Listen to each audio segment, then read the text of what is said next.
The eviction notice felt like sandpaper against my fingertips as I stared at the bright red letters stamped across the top.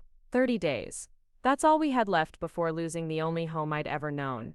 My mother, Patricia, sat across from me at our scratched kitchen table, her eyes darting everywhere except toward my face. The morning light streaming through our faded curtains seemed to highlight every crack in the paint, every sign that we were barely keeping our heads above water.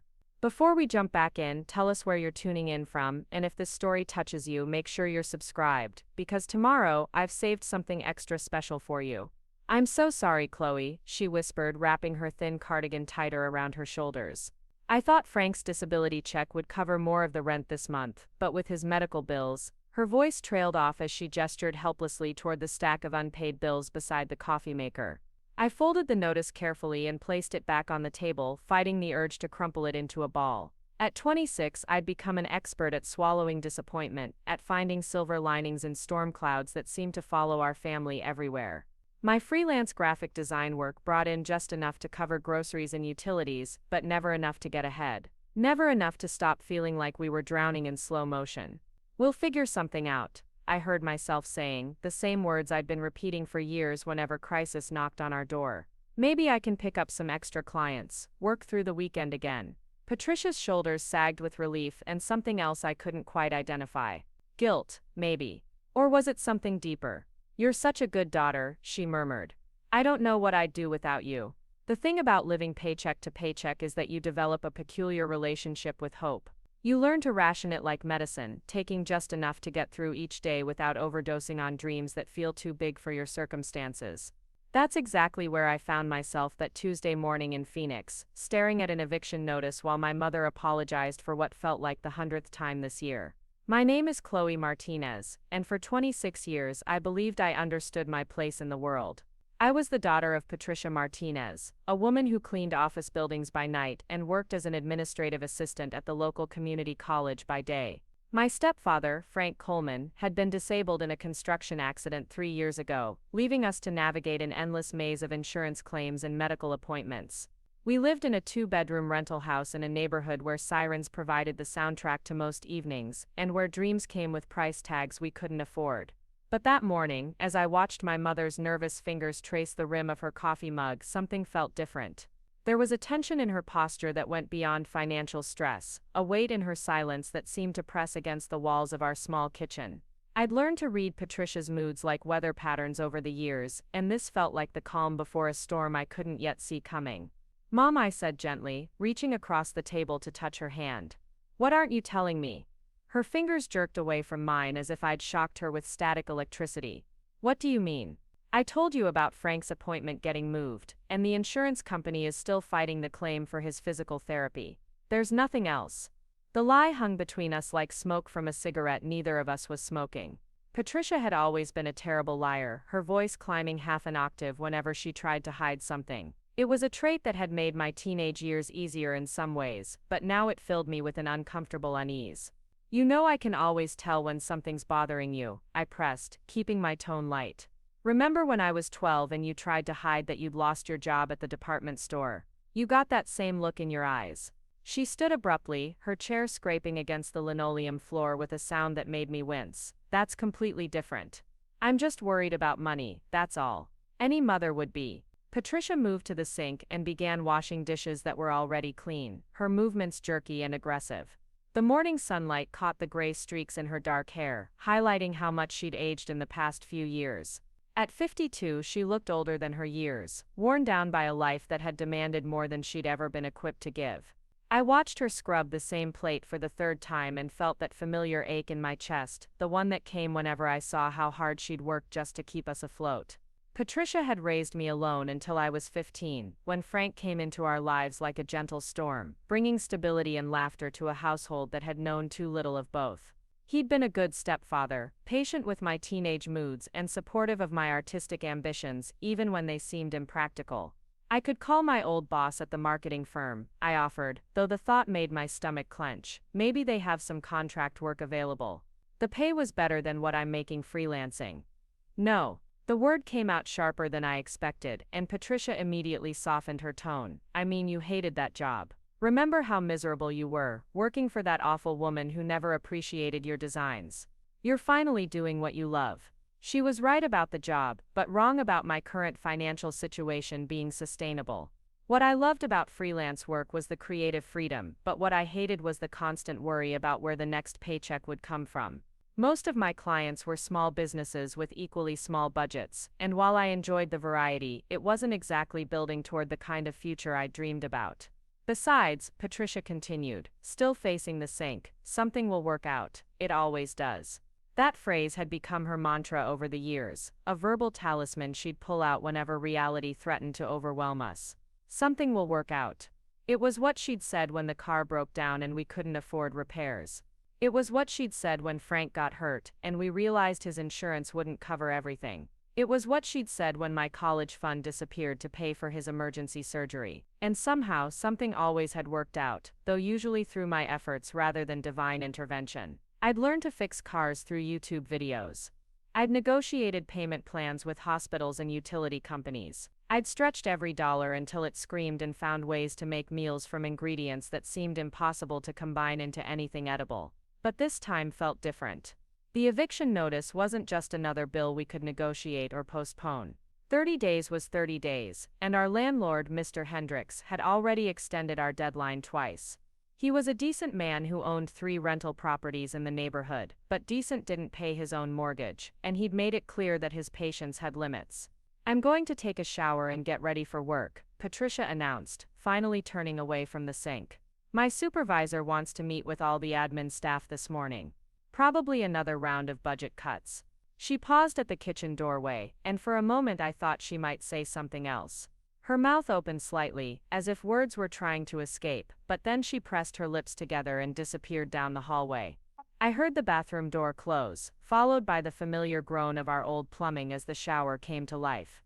Alone in the kitchen, I spread my laptop open on the table and began scrolling through job boards, looking for anything that might bring in quick cash. Freelance graphic design was feast or famine, and we were deep in famine territory. My current project, designing a logo for a local bakery, would pay $300 upon completion, but that wasn't due for another 2 weeks. The numbers on the eviction notice seemed to blur together as I stared at them. $2,000 for back rent, plus late fees and the security deposit for a new place if we wanted to move voluntarily. It might as well have been $2 million for all the accessibility it had to our bank account. I closed the laptop and walked to the living room, where Frank was asleep in his recliner, the television playing an old western at low volume. His injured leg was propped up on the footrest, and his medication bottles were lined up on the side table like a pharmaceutical army. The accident had left him with chronic pain and limited mobility, but he'd never once complained about the dramatic change in our family's circumstances. Looking at him now, gray stubble covering his kind face and his work-worn hands resting on his chest, I felt the familiar surge of protectiveness that had defined so much of my adult life. Frank had given me stability when I'd needed it most, had walked me down the aisle at my high school graduation because my biological father had never been part of the picture. He deserved better than an eviction notice and the stress of watching our family struggle. The sound of the shower stopping pulled me back to the kitchen, where I began making coffee in our ancient machine. Patricia emerged 20 minutes later, dressed in her work clothes, and carrying herself with the kind of forced confidence I recognized from every other crisis we'd weathered together. "I'll stop by the rental office on my lunch break," she announced, pouring coffee into her travel mug. "Maybe I can work out a payment plan with Mr. Hendricks." "I already tried that last month," I reminded her gently. "He said 3 months behind was his absolute limit." Patricia's face fell for just a moment before she rebuilt her smile. "Well, it doesn't hurt to try again. Sometimes people change their minds." She kissed my cheek and headed for the door, but something made her pause with her hand on the doorknob. For the second time that morning, she seemed to be wrestling with words that wouldn't come. The silence stretched between us until it became uncomfortable. "Mom, are you sure there's nothing else going on? You've been acting strange for weeks now." Her laugh sounded forced, brittle around the edges. "Strange how? I'm just tired, sweetheart. Work has been demanding, and with Frank's situation," she trailed off, shaking her head. "I'm fine, we're all fine. But we weren't fine, and we both knew it." As I watched her walk to her 15-year-old sedan, I couldn't shake the feeling that Patricia was carrying a secret that weighed more than our accumulated debt. There was something in her eyes that went beyond financial worry, a guilt that seemed too heavy for unpaid bills and broken promises. The rest of the morning passed in a blur of emails and design revisions. I managed to secure a small rush job creating social media graphics for a local restaurant, which would bring in another $200 by the end of the week. It wasn't enough to solve our housing crisis, but it was something. Frank woke up around 11 and shuffled to the kitchen, moving carefully to avoid putting too much weight on his injured leg. We'd fallen into a comfortable routine over the past few years, with him handling light household tasks while I worked and Patricia juggled her 2 jobs. He was a quiet man by nature, but his presence had always been steady and reassuring. "Your mom seemed upset this morning," he observed, settling into his usual chair at the kitchen table. "More than usual, I mean." I looked up from my laptop, surprised by his directness. Frank wasn't one to comment on family dynamics unless something was seriously wrong. "Yeah, I noticed that too. She keeps saying everything's fine, but you know your mother." He nodded slowly. "She's been getting phone calls lately. Always steps outside to take them, comes back looking like she's seen a ghost." This was news to me. Patricia's social circle was small, limited mostly to coworkers and a few neighbors. Preparing and narrating this story took us a lot of time, so if you are enjoying it, subscribe to our channel. It means a lot to us. Now back to the story. She wasn't the type to conduct mysterious phone conversations or keep secrets about her daily life. "What kind of phone calls?" "Don't know. Started maybe 3 weeks ago. Always the same pattern. Phone rings, she looks at the caller ID, gets this strange expression, then takes it outside. Sometimes she's gone for an hour or more." Frank's words sent a chill down my spine that had nothing to do with our air conditioning. 3 weeks ago would have been right around the time Patricia started acting differently, when she'd begun having that guilty look in her eyes, whenever we discussed our financial situation. "Did you ever ask her about it?" He shook his head, figured it wasn't my business. "We all have things we need to handle privately sometimes. But now with this eviction notice and the way she's been acting," he gestured helplessly. "Something's not adding up." The afternoon crawled by with agonizing slowness. I tried to focus on work, but my mind kept circling back to Frank's observations about the mysterious phone calls. By the time Patricia's car pulled into the driveway at 6:30, I'd worked myself into a state of nervous energy that made it impossible to sit still. She came through the front door, looking exhausted, her shoulders slumped with the weight of another long day. But there was something else in her expression, a mix of resignation and fear, that made my stomach tighten with anxiety. "How did the meeting go?" I asked, following her into the kitchen. "Fine, no layoffs for now, but they're freezing our wages and cutting hours." She set her purse on the counter and avoided my eyes. "I talked to Mr. Hendricks too. He's willing to give us until the end of the month, but that's absolutely final. 10 extra days wasn't much, but it was better than nothing. Maybe that'll be enough time to figure something out." Patricia nodded absently, but her mind seemed to be somewhere else entirely. She moved through the motions of heating up leftover casserole for dinner, but I could see the tension in every gesture, the way she kept glancing at her phone, as if expecting it to ring at any moment. We ate dinner in relative silence, with Frank providing most of the conversation by sharing stories from the daytime talk shows he'd been watching. Patricia pushed food around her plate without really eating, and I found myself studying her face, looking for clues to whatever secret she was carrying. It wasn't until we were cleaning up the dishes that her phone finally did ring. The sound made Patricia freeze, soap-covered plate still in her hands, as she stared at the device sitting on the counter. The caller ID was turned away from me, but whatever name appeared there made all the color drain from her face. "I need to take this," she said quietly, drying her hands on a dish towel.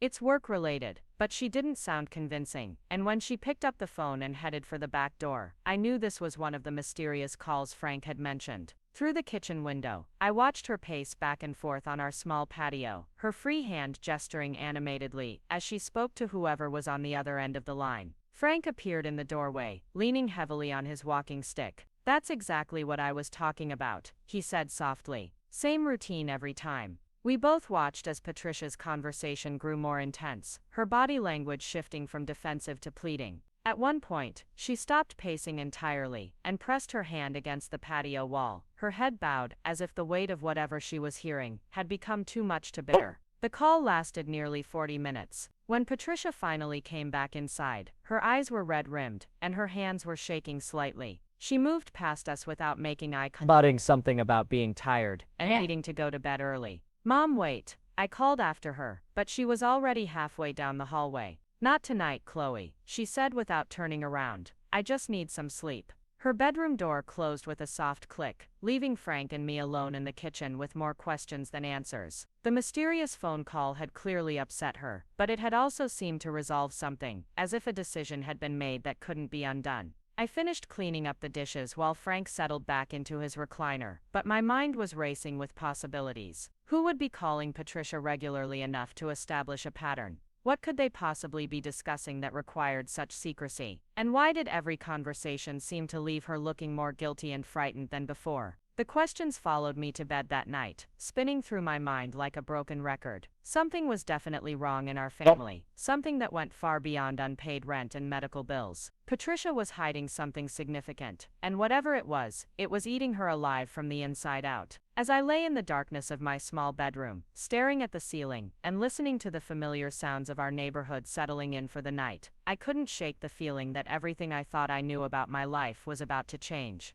The eviction notice had seemed like our biggest problem that morning, but now it felt like just the visible tip of an iceberg that went much deeper than I'd ever imagined. Tomorrow, I decided, I would find a way to get answers. Patricia might be skilled at avoiding difficult conversations, but I'd learned persistence from the same woman who'd taught me that something always works out. And if something was going to work out this time, it would be because I'd finally uncovered the truth she'd been so desperate to hide. The next morning brought answers I never expected, delivered in the most ordinary way possible. I was making coffee when Patricia's phone buzzed with a text message, forgotten on the kitchen counter while she showered. The screen lit up with a preview that made my blood run cold. Meeting confirmed for 2 p.m. today. Bring the documents we discussed. This ends now, Patricia. The sender was listed simply as Sinclair, a name that meant nothing to me, but had apparently been haunting my mother for weeks. I stared at the phone until the screen went dark, my mind racing with possibilities that all seemed too impossible to consider.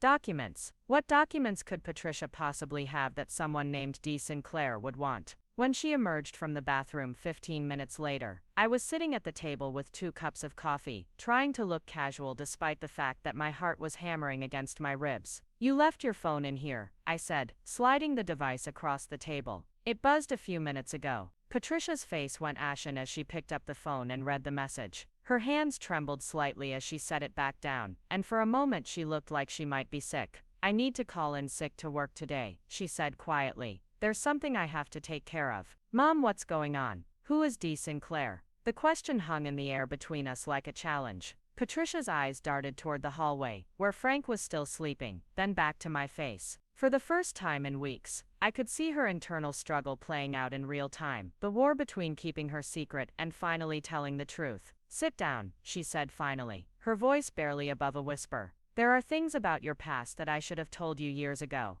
Things I thought I was protecting you from. I remained seated, gripping my coffee mug like an anchor. What kind of things? Patricia took a shaky breath and pulled out the chair across from me. Your father, your real father, he's not who you think he is. The words hit me like a physical blow. For 26 years, I'd believed that my biological father was a college boyfriend who disappeared when Patricia got pregnant. It was a story that had shaped my understanding of myself, my place in the world, my relationships with men. What do you mean he's not who I think he is? His name is David Sinclair. He's alive, Chloe. He's been alive this whole time. The kitchen seemed to tilt sideways as I processed this information. My father was alive, not dead, not missing, not the irresponsible college student I'd imagined all these years. Alive and apparently wealthy enough to have his own lawyer or assistant sending cryptic text messages to my mother. Why would you lie to me about that? Why would you tell me he was dead? Patricia's face crumpled as tears began streaming down her cheeks. Because I was 19 years old and terrified. Because his family had more money than I could comprehend. And they made it very clear that I wasn't welcome in their world. She reached across the table and grasped my hands, her fingers cold and trembling.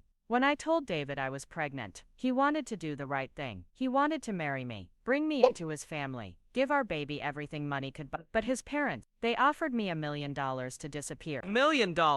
The number echoed in my mind like a gunshot. You took it. I was a kid from a broken home, who was working 2 jobs just to afford community college. David's mother, Catherine, sat me down in their lawyer's office and explained very clearly that I would never be good enough for their son, that any child I had would be better off without the chaos and instability I represented. Patricia's voice broke as she continued. They had investigators look into my background, my family history. They knew about my father's drinking problem, my mother's mental health issues, the evictions, and the welfare checks. They painted a picture of what my life would be like, what your life would be like if I tried to raise you alone. I pulled my hands away from hers, needing space to think. So you took their money and told David I was dead?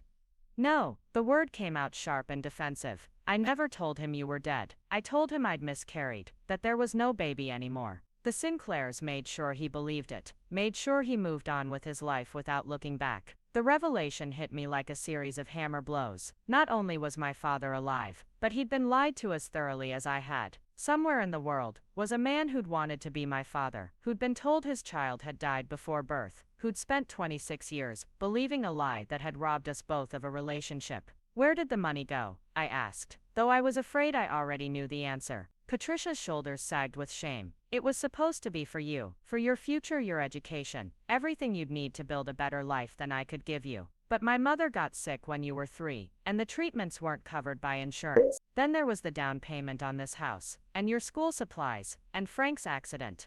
She gestured helplessly around our modest kitchen, at the peeling linoleum, and the ancient appliances that had come with the rental house. I kept telling myself I was borrowing from your fund, that I'd pay it back when things got better. But things never got better. They just kept getting worse. The full scope of the betrayal was starting to sink in. My mother had sold my relationship with my father for money she'd then spent on survival, leaving me to grow up believing I was unwanted and abandoned. Meanwhile, my real father had been grieving a child he thought had died, never knowing that his daughter was growing up in poverty just a few states away. How did they find you? I asked, my voice hollow. David hired a private investigator last month. Apparently, he's been thinking about the baby he lost, wanting to visit the grave, or create some kind of memorial. When the investigator couldn't find any death certificate or burial record, they started digging deeper. Patricia wiped her eyes with the back of her hand, leaving streaks of mascara across her cheek. The investigator tracked me down 3 weeks ago. That's who's been calling. David's lawyer, setting up this meeting where I have to explain why I lied, why I took their money and disappeared. My mind reeled with the implications. Does he know about me? Does David know I'm alive? Not yet.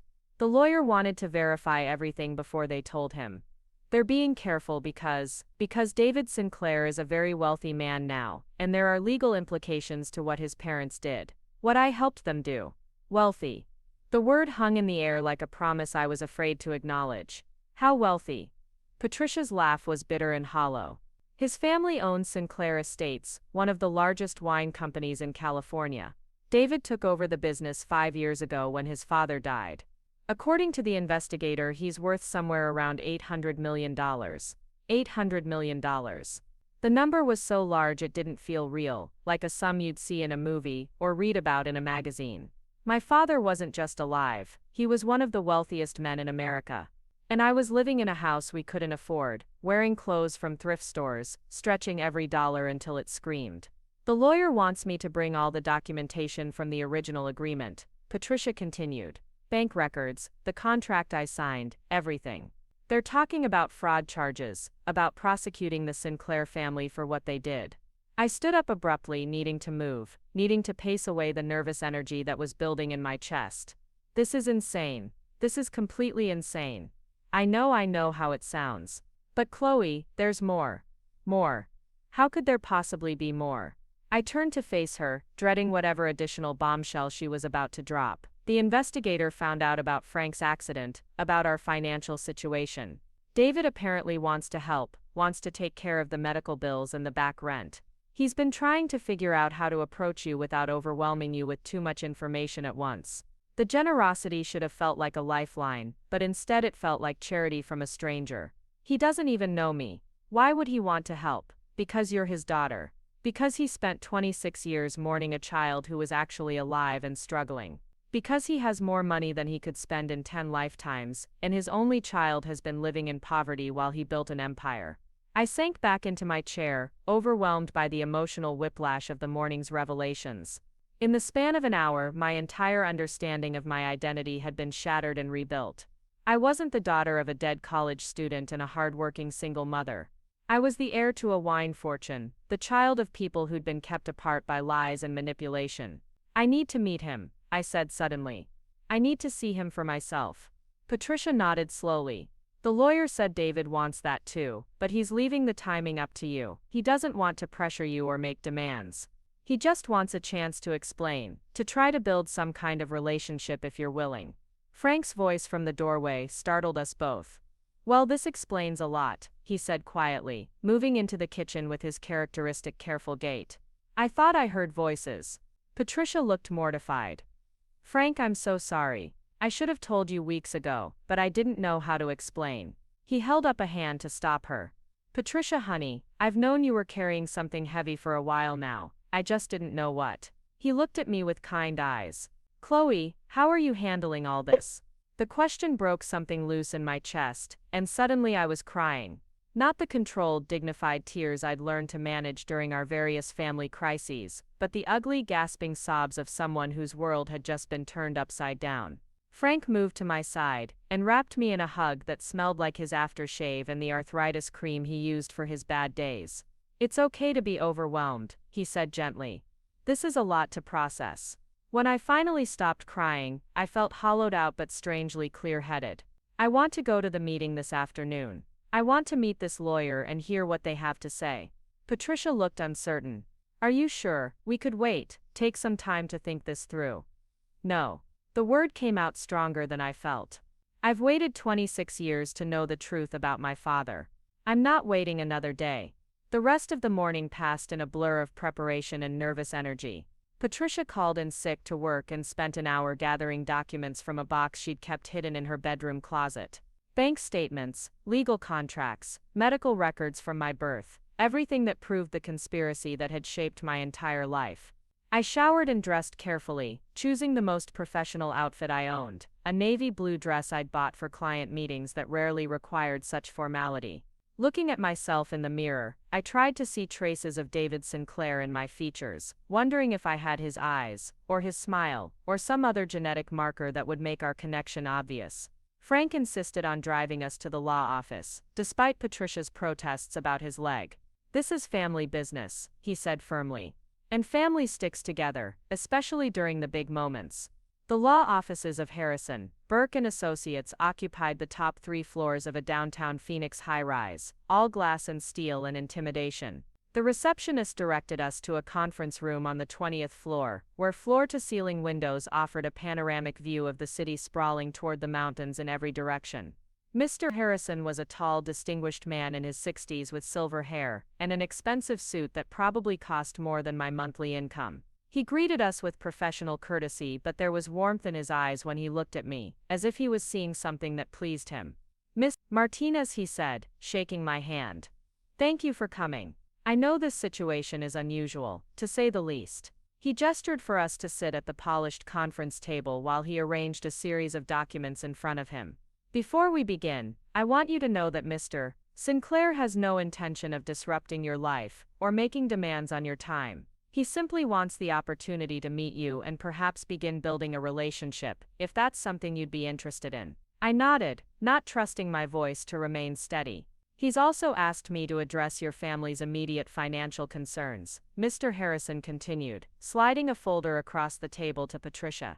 The back rent on your house, Mr. Coleman's medical expenses, and a fund to help stabilize your situation while you decide how you'd like to proceed. Patricia opened the folder with trembling hands and gasped at whatever she found inside. She showed me a cashier's check made out for $50,000, enough to cover not just our immediate debts, but to provide a comfortable buffer for the first time in my adult life. This is too much, I said automatically, the words falling out of my mouth before I could stop them. We can't accept this. Mr. Harrison smiled gently. Miss Martinez, your father has been investing money for you since the day he thought you died. He set up a trust fund that has been growing for 26 years, assuming that someday he might find a way to honor your memory or support a cause in your name. That trust is now worth approximately $12 million. $12 million. The number hit me like a physical blow, so far beyond my comprehension that it felt like play money from a board game. I was a millionaire. I had been a millionaire for most of my life, while we'd struggled to pay rent and buy groceries. The $50,000 is essentially pocket change from your own inheritance. Mr. Harrison explained. Consider it an advance on what's already yours. Patricia was crying again, but these were tears of relief rather than guilt. I can pay you back, she said to me. Every penny I spent from the original settlement, I can pay it back with interest. I reached over and took her hand. Mom, you spent that money raising me and taking care of our family. You don't owe me anything. Mr. Harrison cleared his throat gently. There's one more thing. Mr. Sinclair is here in Phoenix. He flew in this morning, and he's waiting downstairs in case you'd like to meet him today. But there's absolutely no pressure. You can take as much time as you need to process all of this. My heart started racing again. He's here, now. He's been hoping for this day for a very long time, but he understands that this is overwhelming for you. Whatever you decide is fine. I looked at Patricia, then at Frank, seeing my own mix of excitement and terror reflected in their faces. This was it. The moment that would either begin a new chapter in my life, or prove that some fairy tales were too good to be true. I want to meet him, I said, surprised by the steadiness in my own voice. I want to meet my father. Harrison excused himself to make a phone call, leaving the three of us alone in the conference room with nothing but nervous anticipation and the weight of 26 years of separation. Patricia kept fidgeting with the legal documents, straightening and re-straightening papers that were already perfectly aligned. Frank sat quietly, his weathered hands folded on the polished table, offering silent support in the way he'd always done best. What if he doesn't like me? I found myself asking, the words tumbling out before I could stop them. What if he takes one look at me and realizes his money would be better spent somewhere else? Patricia's head snapped up, her eyes fierce with protective anger. Chloe Martinez, don't you dare think that way. You are brilliant and talented and kind, and any father would be lucky to call you his daughter. But even as she spoke, I could see the doubt flickering in her own eyes. We both knew that the man waiting downstairs existed in a world so far removed from ours, that we might as well be from different planets. David Sinclair owned vineyards and luxury resorts, moved in circles where $50,000 was pocket change. I designed logos for small businesses, and worried about grocery money. The door opened and Mr. Harrison returned, followed by a man who looked like he'd stepped out of a magazine spread about successful entrepreneurs. David Sinclair was tall and lean, with graying hair that had probably been dark brown in his youth, and eyes the exact same shade of green as mine. He wore a perfectly tailored charcoal suit that probably cost more than I made in 6 months, but his face held an expression of such raw vulnerability that all the expensive clothing in the world couldn't hide it. He stopped just inside the doorway, his gaze fixed on my face with an intensity that made me want to look away. For a long moment nobody spoke. The silence stretched until it became almost unbearable, filled with 26 years of missed birthdays and bedtime stories, and father-daughter dances that had never happened. Chloe, he said finally, and my name sounded different in his voice, weighted with emotion I couldn't begin to decipher. You look so much like your mother did when she was your age. I glanced at Patricia, trying to imagine her as the 19-year-old girl who'd caught the attention of this sophisticated man. It was impossible to reconcile the woman I knew, worn down by years of struggle and compromise, with someone who could have fit into David Sinclair's rarefied world. Mr. Sinclair, I managed, standing up because it seemed like the polite thing to do. Thank you for coming. He winced slightly at the formality. Please, call me David. Mr. Sinclair was my father, and he and I had very different ideas about a lot of things. There was something in his tone that suggested old wounds, family conflicts that went deeper than just the situation with my mother. David moved closer to the table, but didn't sit down, as if he was afraid that too much comfort might make this feel less real. I don't even know where to begin, he said, running a hand through his hair in a gesture that looked oddly familiar. I've been imagining this conversation for 3 weeks now, ever since Tom Harrison told me you existed. But nothing I rehearsed seems adequate. Patricia cleared her throat nervously. David, I owe you an explanation. I owe you an apology that's 26 years overdue. He turned to look at her, and I saw a flash of something complicated cross his face. Pain, maybe, or anger that had been buried so deep, it had calcified into something harder to name. Patricia, you look well. The polite words carried an undercurrent of tension that made the air in the room feel thick and charged.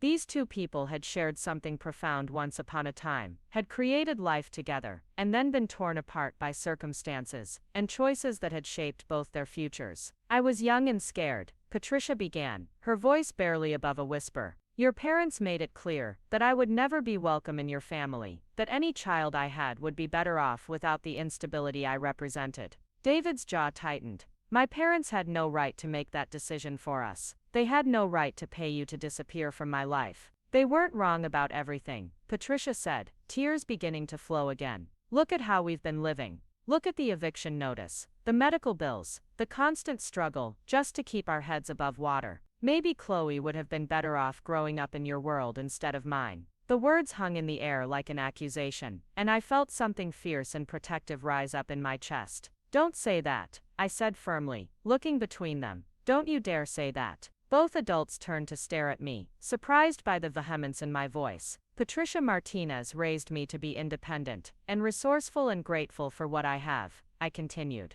my voice growing stronger. She worked 2 jobs to keep food on our table and a roof over our heads. She taught me that family isn't about money or status symbols or living in the right neighborhood. Frank Coleman became my father in every way that mattered when I was 15 years old, and he's never once made me feel like I was anything less than his own daughter. I looked directly at David, meeting his green eyes with a steadiness I didn't entirely feel. I'm not saying I'm not curious about you, about what my life might have been like. But I won't stand here and listen to anyone suggest that the people who raised me with love and sacrifice somehow failed me because we couldn't afford designer clothes and private schools. David's expression softened, and something that might have been pride flickered across his features. You're absolutely right. I'm sorry, both of you. He looked at Patricia with what seemed like genuine regret. The way my parents handled this situation was wrong, regardless of their motivations. And Patricia, you clearly raised an incredible daughter, despite facing challenges that would have broken many people. Frank spoke for the first time since David had entered the room. She's something special, that's for sure. Been taking care of all of us for years now, trying to solve everyone else's problems, while pretending she doesn't have any of her own. The comment earned me a look from David that was searching and perhaps a little concerned. Is that true? Have you been carrying the financial burden for your family? I felt heat creep up my neck, embarrassed by the scrutiny. We all contribute what we can.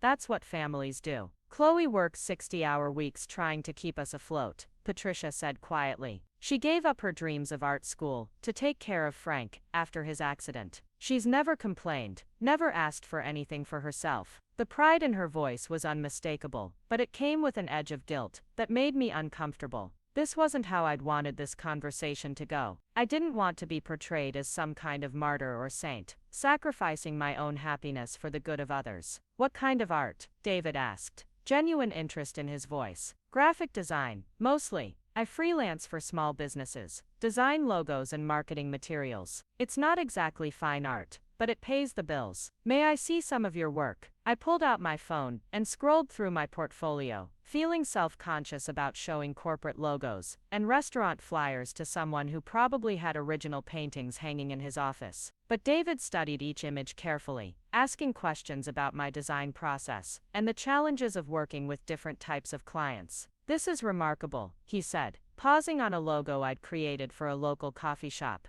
The way you've incorporated the mountain silhouette into the steam from the cup, it's subtle but effective, very sophisticated work. The compliment felt genuine, not the kind of polite praise adults give to children's art projects. Thank you. I've always been interested in how visual elements can tell a story or create an emotional connection. Have you ever considered working for a larger company, somewhere that might offer more stability and better compensation for this level of talent? I shrugged, uncomfortable with where the conversation seemed to be heading. Most of the bigger firms want candidates with degrees from prestigious art schools and experience at other major companies. It's hard to break into that world when you're coming from where I'm coming from. David was quiet for a moment, studying my face with an expression I couldn't read. What if those barriers weren't an issue? What if you had access to the kind of opportunities that would normally be out of reach? The question felt loaded with implications I wasn't ready to explore. I don't know. I've gotten used to being self-reliant, to making my own way. That's admirable, but there's nothing wrong with accepting help when it's offered freely and without strings attached. Patricia leaned forward in her chair. David, you've already been more generous than we could have hoped for. The money you've given us will solve our immediate problems, but we can't expect. Patricia, please. David held up a hand to stop her. That $50,000 represents about 6 hours of my annual income. It's not generosity. It's the bare minimum I can do to begin making up for 26 years of absence from my daughter's life. The casual mention of his wealth made the room feel smaller somehow, as if the distance between our worlds had become a tangible thing. 6 hours of income. I made less than that in 6 months of freelancing. Mr. Harrison, who had been observing the exchange with professional interest, cleared his throat gently. Perhaps we should discuss the practical aspects of moving forward. David, you mentioned wanting to arrange ongoing support. David nodded, but his eyes remained fixed on my face. I'd like to establish a monthly allowance that would give you the freedom to pursue opportunities without worrying about survival. Enough to cover your family's basic expenses, plus educational funding, if you decide you'd like to go back to school. The offer should have felt like a lifeline, but instead it made me deeply uncomfortable. That's incredibly generous, but I'm not sure I'm ready to accept that kind of dependence. It wouldn't be dependence, David said quickly. It would be what should have been happening all along. You're my daughter, Chloe. You're the heir to everything I've built. Taking care of you isn't charity, it's my responsibility. Patricia was crying again, overwhelmed by the magnitude of what was being offered. Frank reached over and squeezed her hand, his own eyes bright with unshed tears. They were both thinking about what this money could mean for our family, the security and opportunities that had always seemed impossibly out of reach. But something inside me was rebelling against the whole scenario. Maybe it was pride, or maybe it was fear of losing the independence I'd fought so hard to build. What would you expect in return? I asked bluntly. David looked startled by the question. Nothing. I mean, I'd hope we could spend time together, get to know each other. Maybe you could visit California, meet your stepmother Catherine, see the vineyard, but there are no conditions, no expectations. You don't owe me anything just because we share DNA. The mention of a stepmother sent a jolt through me. You're married, for 15 years now. Catherine is wonderful, and she's excited to meet you.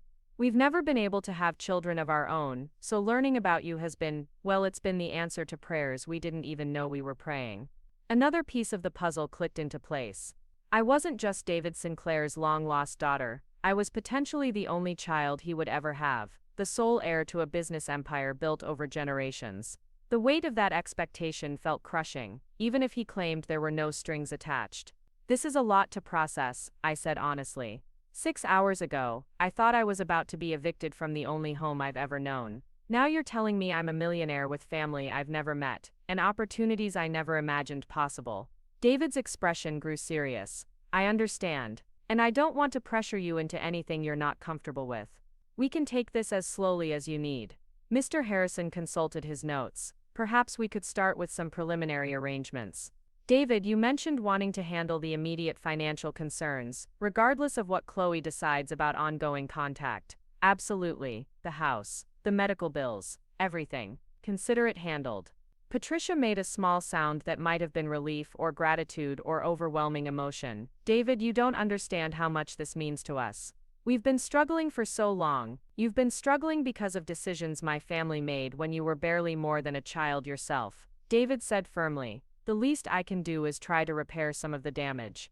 I watched this exchange with growing unease. The gratitude in Patricia's voice, the way Frank was looking at David like he was some kind of savior, the obvious relief flooding through both of them as our financial worries evaporated like morning mist. It was everything we'd needed and more than we'd ever dared to hope for. So why did I feel like we were somehow losing more than we were gaining? I need some time to think, I said abruptly, standing up from the conference table. This is all happening very fast, and I don't want to make any decisions I might regret later. David nodded immediately. Of course, take all the time you need. But the financial assistance, Patricia began, looking worried that I might somehow jeopardize the lifeline we'd been thrown. That stands regardless, David assured her. Chloe, this is your inheritance. Whether you choose to have a relationship with me or not, whether you ever visit California or meet Catherine, the money is yours. It always has been. Mr. Harrison began gathering his documents. I'll have the paperwork drawn up to transfer the emergency funds immediately, and we can discuss the trust arrangements whenever you're ready. As we prepared to leave, David approached me carefully, as if he was afraid sudden movements might spook me. Chloe, would you be willing to give me your phone number? I'd like to be able to call sometimes, if that's all right with you. I hesitated for a moment, then nodded and recited my number while he entered it into his phone. I travel quite a bit for business, but I'd love to hear from you anytime you want to talk. What if I don't know what to say? His smile was gentle and understanding. Then we'll figure it out together. I've been waiting 26 years to have a conversation with my daughter.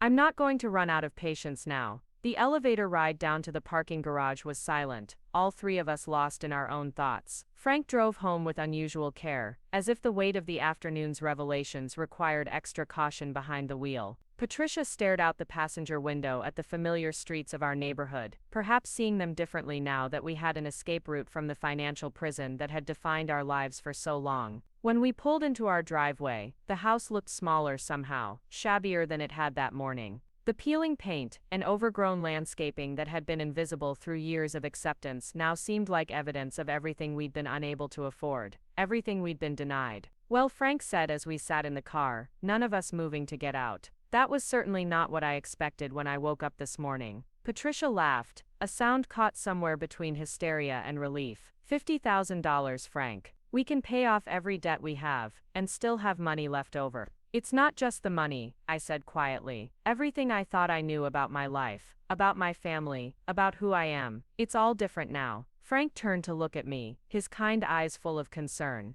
You're still the same person you were this morning, Chloe, the same person who's been taking care of this family and chasing her dreams despite every obstacle life has thrown at her. Having a wealthy father doesn't change that, but I wasn't sure he was right. Money changed everything, whether you wanted it to or not. It changed how people looked at you, how they treated you, what they expected from you. And being the heir to $800 million didn't just change your bank account, it changed your entire identity. What if he decides I'm not worth the investment? I asked, voicing the fear that had been growing in my chest since the moment David walked into that conference room. What if I disappoint him? Patricia unbuckled her seatbelt and turned to face me fully. Sweetheart, you couldn't disappoint anyone if you tried. You're everything any parent could hope for. But I'm not the daughter he's been imagining for 26 years. I'm not polished or sophisticated or educated in the right schools. I'm just me, just you, Frank repeated, shaking his head. Chloe, you're one of the strongest, most capable people I've ever known. You've been handling adult responsibilities since you were a teenager, running a business, taking care of a family.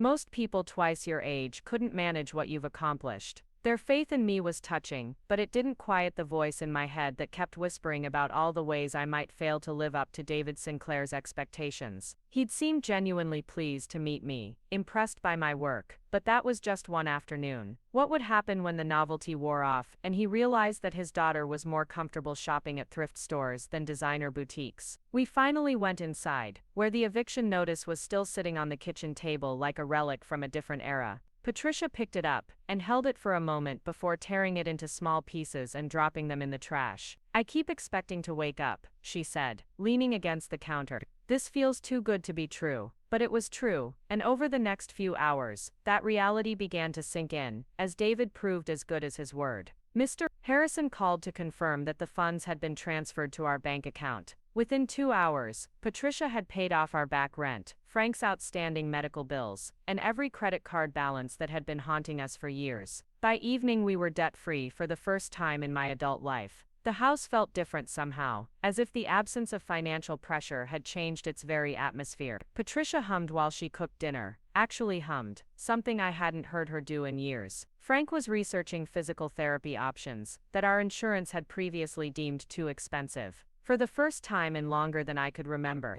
my family was experiencing something that might actually be called happiness. So why did I feel like I was mourning something I couldn't name? The first call came at 8:30 that evening, just as I was trying to process the surreal events of the day. David's name appeared on my phone screen, and for a moment I considered letting it go to voicemail. The conversation at the law office had been overwhelming enough. I wasn't sure I was ready for more emotional revelations. But curiosity won over caution, and I answered on the fourth ring. Chloe, I hope I'm not calling too late. David's voice carried that same careful politeness from earlier, as if he was afraid of overstepping boundaries that hadn't yet been established. It's fine. I was just thinking about everything. I imagine you were. Listen, I wanted to let you know that Catherine and I would love to have you visit California whenever you're ready. No pressure, of course, but we have plenty of space, and it might be nice for you to see where you come from. Where I come from. The phrase felt strange, as if my entire history in Phoenix had been reduced to a temporary detour, rather than the foundation of my identity. That's very kind of you to offer. There's something else, David continued, and I could hear something shifting in his tone. I've been thinking about your graphic design work. I have some connections in the industry, people who might be interested in your portfolio. My stomach tightened with an emotion I couldn't immediately identify. What kind of connections? Well, we work with several high-end marketing firms for our wine labels and resort advertising. I could arrange some meetings, maybe get you in front of the right people. With your talent and the right introductions, you could be working for major corporations within a year. The offer should have been exciting. It was the kind of opportunity I'd dreamed about, but never thought I'd have access to. So why did it feel like a trap? David, I appreciate the thought, but I'm not sure I'm ready for that kind of change. There was a pause on the other end of the line. Change can be difficult, I understand that. But Chloe, you're incredibly talented. You shouldn't have to limit yourself to small local clients, when you could be creating campaigns for national brands. The word limit stung more than it should have. My local clients weren't limitations. They were real people with real businesses who'd trusted me with their dreams and visions. The bakery owner who'd saved for months to afford a professional logo. The family restaurant that wanted to modernize their image while honoring their heritage. These weren't stepping stones to something better. They were meaningful work that made a difference in my community. I like my clients, I said carefully. I like being able to build relationships with them, to understand their stories, and help them tell those stories through design. Of course, that's admirable. But imagine being able to do that on a larger scale, with bigger budgets and more resources. You could reach so many more people. David's enthusiasm was genuine, but there was something underneath it that made me uncomfortable. An assumption that bigger automatically meant better. That my current life was somehow insufficient compared to what he could offer. I'll think about it, I said, because it seemed easier than trying to explain why his offer felt more like a rejection of who I was, than an opportunity to become someone new. Wonderful. And Chloe, I know this is all happening very quickly, but I want you to know that I'm here for you. Whatever you need, whatever you want to explore, I'm ready to support you. After we hung up, I sat in my small bedroom staring at the phone in my hands. David's words had been nothing but kind and supportive, offering opportunities that most people would jump at without hesitation. So why did I feel like I was being slowly erased? The next few days passed in a blur of phone calls and arrangements. Mr. Harrison contacted us about setting up the trust fund, explaining investment strategies and tax implications that made my head spin. Patricia quit her night job cleaning offices, something she'd wanted to do for years, but never been able to afford. Frank started physical therapy with a specialist, who actually understood his condition, instead of the community clinic doctor who'd been managing his case with outdated techniques. On the surface, everything was improving dramatically.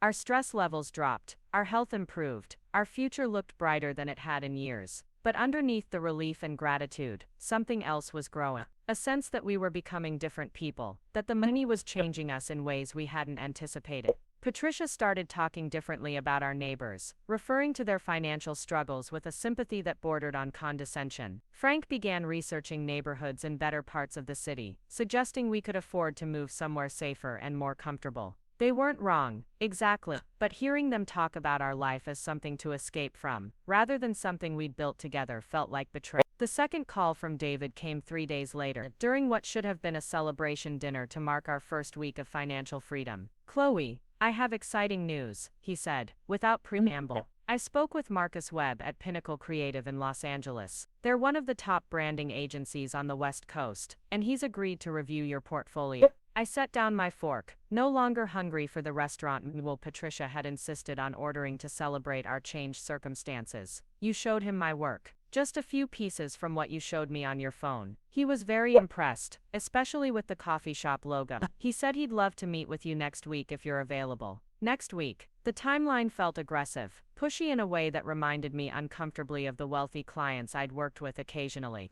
The ones who assumed their money meant they could dictate the pace of everyone else's life. David, I appreciate what you're trying to do, but this feels rushed. I haven't even had time to process everything that's happened, and now you want me to interview for jobs I never applied for. I understand your hesitation, but opportunities like this don't come along often. Marcus is doing this as a personal favor to me, and he's a very busy man. There it was again, that underlying assumption that David's world operated on a higher level than mine, that his connections and his urgency should automatically take precedence over my comfort and autonomy. What if I'm not ready to leave Phoenix? What if I'm not ready to abandon the clients who've been supporting my business for years? The silence on the other end of the line stretched longer than was comfortable. When David spoke again, his tone had cooled slightly, though he was clearly trying to maintain his supportive facade. Chloe, I'm not asking you to abandon anything. I'm trying to help you grow beyond the limitations of your current situation. You're my daughter, and you deserve so much more than this. My life, my work, my community, my family's sacrifices and love and resilience, all reduced to this, as if it were something to be ashamed of rather than proud of. What if I don't want more? I asked quietly. What if I'm actually happy with what I have? Another pause, longer this time. Happiness is important, of course, but contentment shouldn't be confused with fulfillment. You have so much potential, Chloe. It would be a waste not to explore.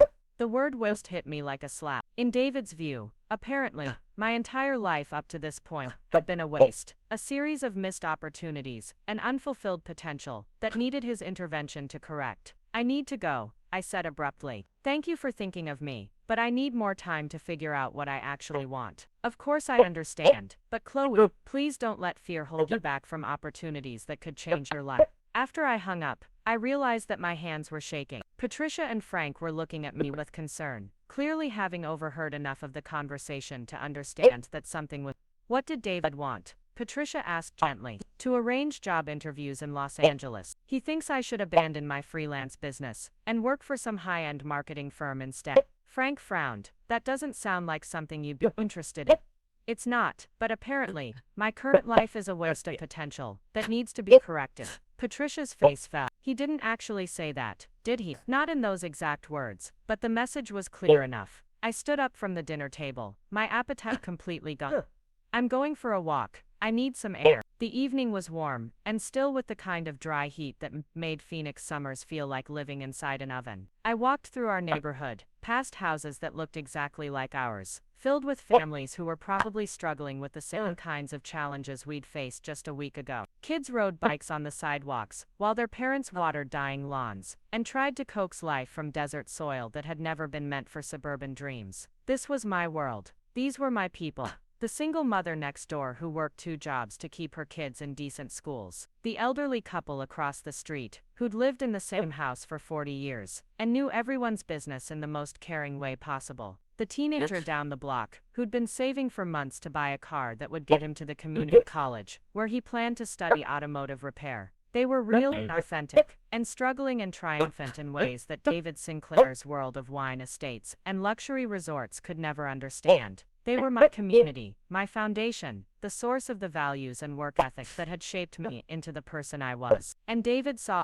all of it as something to escape from. When I got home an hour later, Patricia was waiting for me in the living room, with 2 cups of tea, and an expression that meant we were going to have a serious conversation whether I wanted one or not. Sit down, sweetheart. We need to talk. I accepted the tea, and curled up in my usual spot on the couch, suddenly feeling very young, and very tired. I've been thinking about what you said at dinner, Patricia began. About David's expectations, and the pressure you're feeling. It's not pressure, exactly. It's more like he's trying to replace who I am with who he thinks I should be. Patricia nodded slowly. When I was 19 and got involved with David's family, his mother Catherine did something similar. She kept pointing out everything that was wrong with my background, my education, my prospects. She made it clear that if I wanted to be part of their world, I'd have to become someone completely different. This was the first time Patricia had shared details about her interactions with the Sinclair family. Beyond the basic facts of the payoff and disappearance.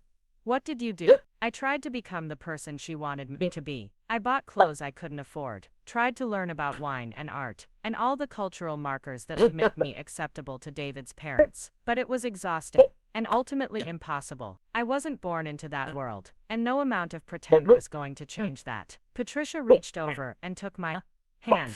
The difference is that you actually belong in that world, by birth if not by upbringing. But belonging somewhere doesn't mean you have to become someone else to fit in. What if David can't accept me as I am? What if he loses interest when he realizes I'm not going to transform into his idea of the perfect daughter? Then that's his loss, not yours. Patricia's voice was firm, carrying a strength I hadn't heard from her in years. You are extraordinary exactly as you are, Chloe. You don't need anyone's money or connections or approval to prove your worth. The irony wasn't lost on me that Patricia was giving me permission to reject the very opportunities she'd been denied 26 years earlier. But her words felt like a lifeline, a reminder that I had choices, even when it felt like forces beyond my control were trying to reshape my entire existence. The third call came the next morning, while I was working on a logo design for a local veterinary clinic.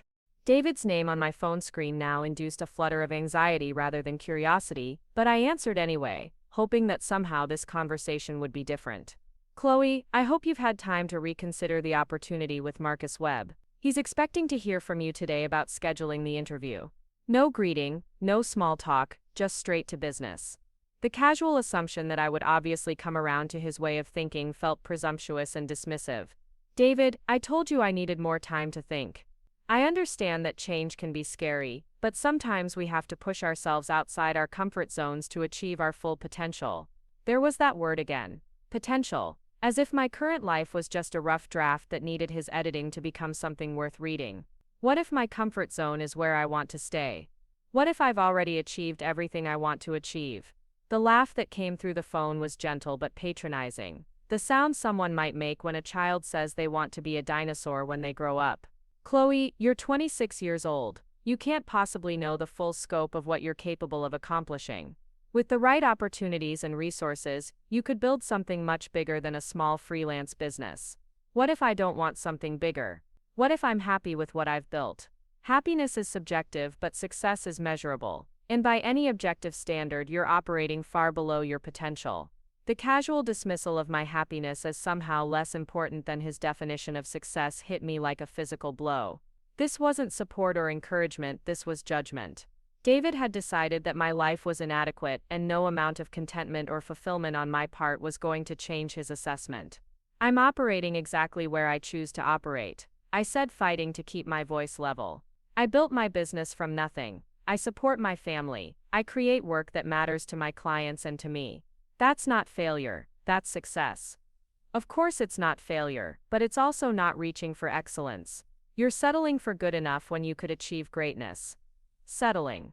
The word felt like an accusation, a challenge to defend choices I'd never questioned before meeting David Sinclair.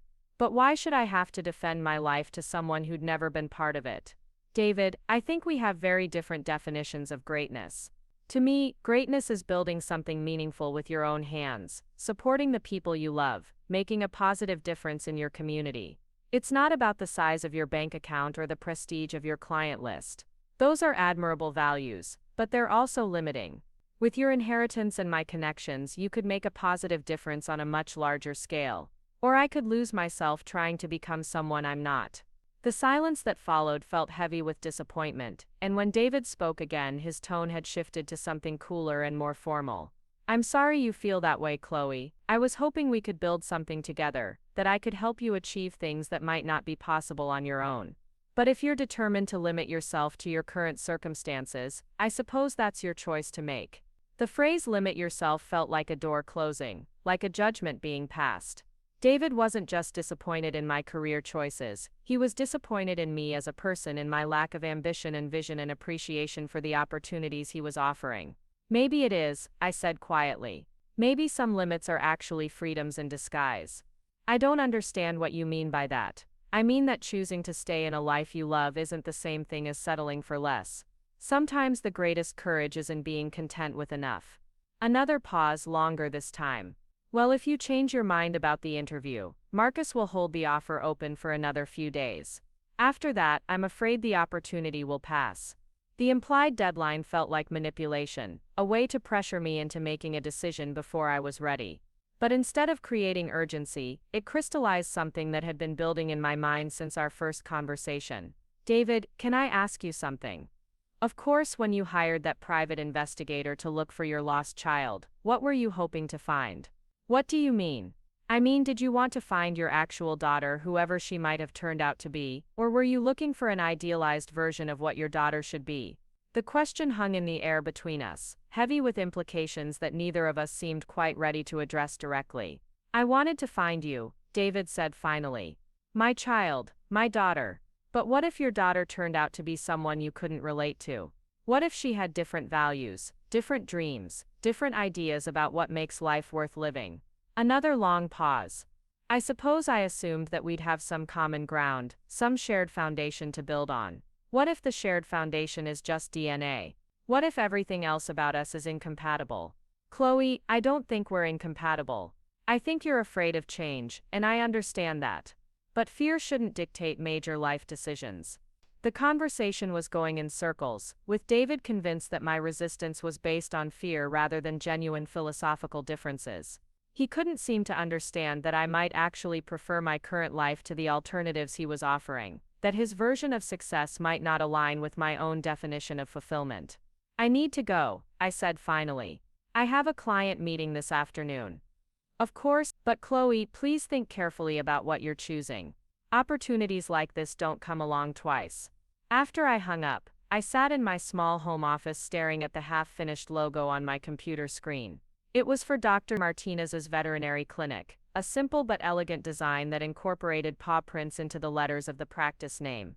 It would pay me $400 upon completion, enough to cover groceries for a month with a little left over for savings. By David's standards, it was small work for small money, a waste of talent that could be better utilized elsewhere. But Dr. Martinez had trusted me with his dream of opening his own practice, had saved for months to afford professional branding, had shared stories about the animals he hoped to help and the community he wanted to serve. That trust, that human connection, that opportunity to be part of someone's journey toward their dreams, that was worth more than any corporate contract in Los Angeles. My phone buzzed with a text message from Patricia. How did the call with David go? I stared at the question for a long time before typing back, I think I'm beginning to understand why his parents thought you weren't good enough for their family. The response came back immediately. What do you mean? I mean they weren't judging your worth as a person. They were judging your willingness to become someone else to fit into their world. Patricia didn't respond for several minutes, but when she did, her message was simple and profound. And what did you decide?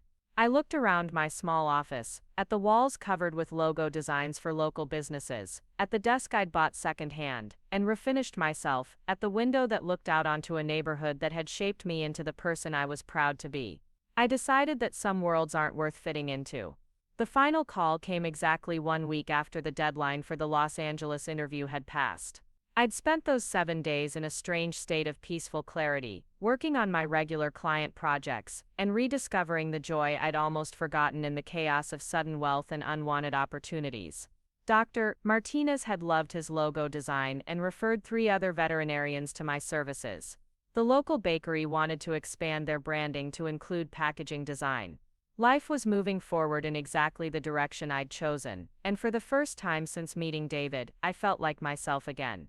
His name appeared on my phone screen at exactly 9 o'clock on a Tuesday morning, and this time I answered with confidence rather than anxiety. Chloe, I think we need to have a serious conversation about your future. No pleasantries, no gentle introduction. David's voice carried a new edge, a disappointment that had hardened into something closer to frustration. Good morning to you too, David. I've been patient with your reluctance to embrace the opportunities I've offered, but I'm beginning to think you don't fully understand what you're throwing away. The word throwing suggested that he believed I was making a mistake so fundamental that it bordered on self-destruction. In his world, apparently, turning down wealth and prestige was equivalent to throwing away one's life. I understand perfectly. I'm choosing the life I want over the life you think I should want. Chloe, you're 26 years old and running a tiny freelance business out of your bedroom. That's not a career, it's a hobby that barely pays the bills. The casual dismissal of everything I'd built stung, but it also crystallized something important. David didn't see my work as legitimate because it didn't fit his definition of success. My clients, my community, my achievements. None of it mattered because it wasn't impressive by his standards. My hobby has been supporting a family of 3 for the past 4 years. It's put food on our table, kept a roof over our heads, and allowed me to help the people I care about. What exactly would you call that if not a career? I'd call it surviving rather than thriving. There's a difference between making ends meet and building something meaningful. The irony was astounding. David, who'd inherited a wine empire built by previous generations, was lecturing me about the meaning of building something from nothing. I'd started my business with a used laptop and determination, had cultivated every client relationship through genuine connection and quality work. But because the scale wasn't impressive by his standards, it didn't qualify as meaningful. You know what I find meaningful, David? The thank you cards I get from small business owners whose dreams I helped bring to life. The referrals that come from clients who trust me enough to recommend me to their friends. The fact that I've never once had to compromise my values or pretend to be someone I'm not in order to succeed. That's admirable sentiment, but sentiment doesn't build wealth or security or influence. You could be making 10 times what you're earning now, working with clients who could open doors you can't even imagine. And what would I have to give up in exchange for those doors?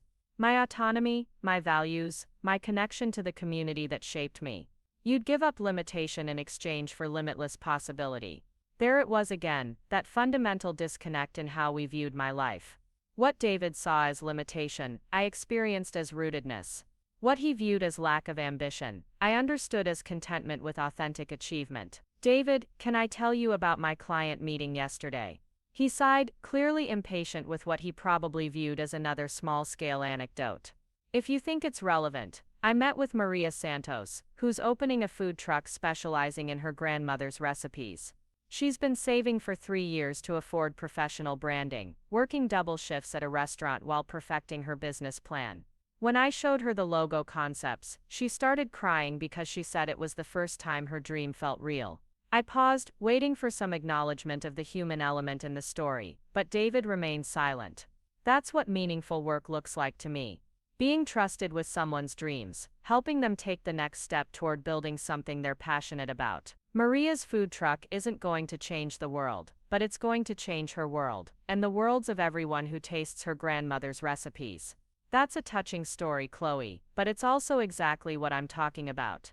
You're thinking small when you could be thinking big. Instead of helping one woman open a food truck, you could be developing branding strategies for restaurant chains that serve millions of people. What if I don't want to serve millions of people? What if I want to serve people I can actually know and connect with? The question seemed to genuinely confuse him. Why would you want to limit your impact? I'm not limiting my impact. I'm choosing the kind of impact I want to have. Maria is going to hire local suppliers, support other small businesses, become part of the economic ecosystem of her neighborhood. The ripple effects of her success will touch dozens of families in ways that matter. That's not small, that's foundational. But it's still just one food truck in one neighborhood. Imagine if you were working with corporations that could implement those same principles on a national scale. Corporations don't operate on the same principles, David. They can't. The scale itself changes everything, removes the human element that makes the work meaningful to me. I could hear him take a deep breath, as if he was trying to summon patience for a conversation that was testing his understanding of basic logic. Chloe, I'm going to be direct with you because I care about your future. The money I've provided to your family comes with certain expectations. The words hit me like ice water, a sudden shift from disappointed father to calculating businessman. What kind of expectations? Nothing unreasonable. Simply that you'll use the opportunities I'm providing to better yourself and your circumstances. The trust fund, the monthly allowances, the connections I'm offering, they're investments in your potential. Investments. The word transformed everything, revealed the truth beneath all the talk of unconditional love and family connection. David wasn't supporting his daughter. He was funding a project expecting returns on his investment in the form of a daughter who would reflect well on his judgment and values. And if I don't meet those expectations, then we'll need to reevaluate the financial arrangements. I can't continue supporting choices that I fundamentally disagree with. The threat was delivered calmly, professionally, as if he was discussing terms with a business partner rather than speaking to the daughter he'd claimed to love unconditionally. But it clarified everything, stripped away all the pretense, and revealed the transactional nature of his affection. So the money wasn't really mine. It was conditional on my willingness to become the daughter you wanted rather than accepting the daughter you actually have. That's not how I'd phrase it. How would you phrase it? Another pause, and when David spoke again, his tone had shifted to something cooler and more formal. I'd say that family support comes with mutual responsibilities. I've offered you opportunities that most people would be grateful for, and in return I expected you to show some initiative in building a better future for yourself. A better future according to whose definition? According to any reasonable standard of success and achievement. The conversation had revealed something I'd been sensing but hadn't wanted to acknowledge. David Sinclair didn't actually want a relationship with me. He wanted a relationship with his idealized version of what his daughter should be, and he was willing to use financial leverage to force me into that mold. David, I think there's been a fundamental misunderstanding between us. What kind of misunderstanding? You've been trying to buy a daughter who meets your specifications, and I've been trying to find a father who could love me as I am. Neither of us is going to get what we want from this relationship. The silence stretched long enough that I wondered if the call had been disconnected. When David finally spoke, his voice carried a weariness that seemed to age him in real time. I suppose that's your decision to make. It is. And I've made it. You're choosing to walk away from everything I'm offering. The financial security, the opportunities, the chance to be part of something bigger than your small world in Phoenix. I'm choosing to keep the life I've built over the life you think I should want. I'm choosing authenticity over artificial elevation. And the money. The trust fund, the assistance I've provided to your family. The question felt like a final test, a chance to prove that my principles were stronger than my financial needs. It was also a reminder of how much my family had come to depend on David's generosity in just a few short weeks. Keep it. All of it. We were managing before you came into our lives, and we'll manage after you leave. Chloe, think carefully about what you're saying. This affects more than just you. Your mother, Frank, their medical expenses, their security fake. All of that disappears if you walk away. The manipulation was subtle but unmistakable. David was using my love for Patricia and Frank as leverage, betting that I wouldn't be able to sacrifice their comfort for the sake of my own principles. It was the same tactic his parents had used 26 years earlier, using family welfare to justify control and coercion. Then I guess we'll find out how strong we really are. I hung up before he could respond, before the weight of what I'd just given up could make me reconsider. $50,000 in immediate relief. $12 million in long-term security, connections that could have transformed my career, and opened doors I'd never even dreamed of walking through. Gone because I couldn't stomach the price of admission to David Sinclair's world.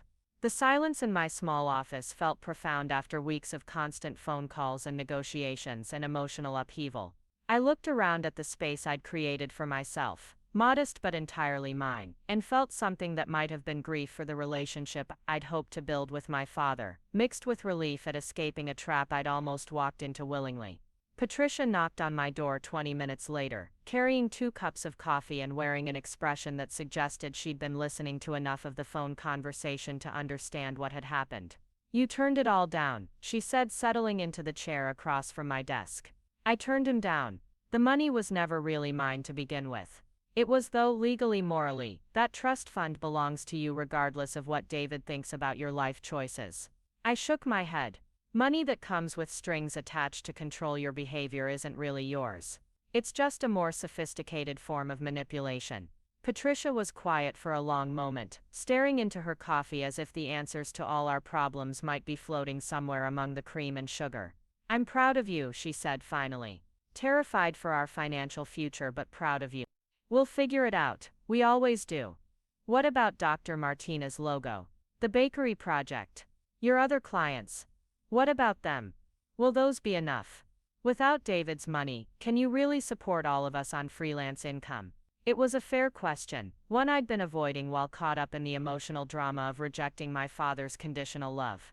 The practical reality was that my business, while meaningful and sustainable, operated on thin margins that didn't leave much room for emergencies or major expenses. "I don't know," I admitted. "But I know that accepting David's money would have meant giving up everything that makes the work worthwhile. At some point, you have to decide whether financial security is worth sacrificing your soul." Patricia reached across the desk and took my hand. For what it's worth, I think you made the right choice. I spent 26 years regretting the decision to take his family's money, wondering what might have been different if I'd had the courage to refuse their terms. Are you going to be okay with going back to how things were before? Sweetheart, we were never going back to how things were before. We're different people now, stronger and more confident because we survived this test. And Frank's physical therapy doesn't stop just because we're paying for it ourselves, instead of letting David cover the bills. That afternoon, I called each of my clients to thank them for their business, and to let them know I was expanding my availability for new projects. Word of mouth had always been my primary marketing strategy, and the response was immediate and encouraging.